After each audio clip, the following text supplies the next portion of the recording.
வணக்கம் மாணவர்களே. இந்த வீடியோல 9ஆம் வகுப்பு கணிதம் அலகு 2 மெய்யெண்கள் இதுல எடுத்துக்காட்டு 2ல் 7 பார்க்க போறோம். என்ன கொடுத்துருக்காங்க பாருங்க. சரிபார்க்க 1 = 0.9 பார். இது ரெண்டு சமமான இது 1. இதை இது செய்ய வேண்டாம். இந்த 0.9 இருக்க பார் இருக்கா, இதோட மதிப்பை கண்டுபிடிக்க போறோம். என்ன வருதுன்னு பார்ப்போம். 1 வருதா வேற ஏதாவது வருதா நம்ம செக் பண்ண போறோம். அப்போ இந்த 0.9 பாரை நம்ம எக்ஸ்னு எடுத்துக்கலாமா? x = 0.9 பார் எண்க. நம்மளால எடுத்திருக்கோம், அதனால எண்க. இப்ப பாருங்க, x = 0.9 பார்னா என்ன அர்த்தம்னா, இந்த 9 திரும்ப திரும்ப திரும்ப திரும்ப வந்துகிட்டே இருக்குன்னு அர்த்தம். சரியா? இப்ப பாருங்க, இதை நம்ம 1ன்னு எடுத்துக்கலாமா? 1ன்னு எடுத்துக்கிட்டோம். இப்போ ஒரு இலக்கத்து மேல பார் இருக்கு. அப்ப என்ன செய்வோம்னா 10 கொண்டு பெருக்க போறோம். 10ஆல் இருபுறமும் பெருக்க, 2 பக்கம் பெருக்க போறோம். இங்க 10 கொண்டு பெருக்கினா என்ன ஆகும்? இது ஒரு x. 10 கொண்டு பெருக்கினா 10x.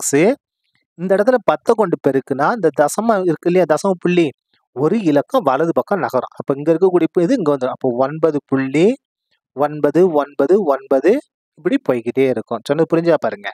x இருக்கு, 10 கொண்டு பெருக்கினா 10x. இதை 10 கொண்டு பெருக்கும் போது இந்த தசம புள்ளி ஒரு இலக்கம் வலது பக்கம் நகரும். 100 கொண்டு பெருக்கினா 2 இலக்கம் நகரும். 1000 கொண்டு பெருக்கினா 3 இலக்கம். நம்ம 10 கொண்டு பெருக்கி இருக்கோம். அப்போ ஒரு இலக்கம் நகரும். அப்போ இங்க இருக்கக்கூடிய இங்க வந்துடும். அப்போ 9.99. இப்போ 2ஐயும் மைனஸ் பண்ண போறோம். மைனஸ் பண்ணலாம பாருங்க. 2ல இருந்து 1 நம்ம மைனஸ் பண்ண போறோம். 2வது சமன்பாட்டுல இடது பக்கம் 10x மைனஸ் பண்ண போறோம். 1வது சமன்பாட்டுல இடது பக்கம் 1x.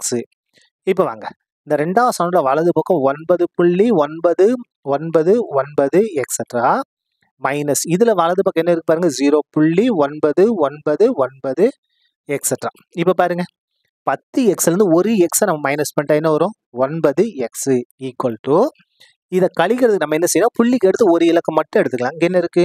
9.9. 9.9 புள்ளிக்கு அடுத்து ஒரு இலக்கம். இங்க புள்ளிக்கு அடுத்து ஒரு 0.9. ரெண்டையும் மைனஸ் பண்ணுமா பாருங்க. 9ல 9 கழிச்சா 0.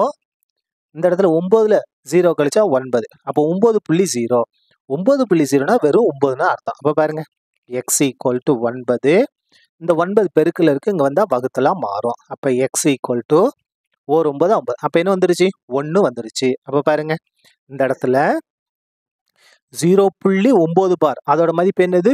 1. அப்போ ரெண்டும் சமம் தான் இல்லையா?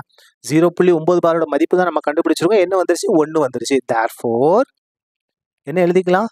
0.9 பார் இதோட மதிப்பு என்னது? 1. இல்ல நீங்க இதை மாத்தி எழுதினாலும் கரெக்ட் தான். அல்லது எப்படி எழுதிக்கலாம்?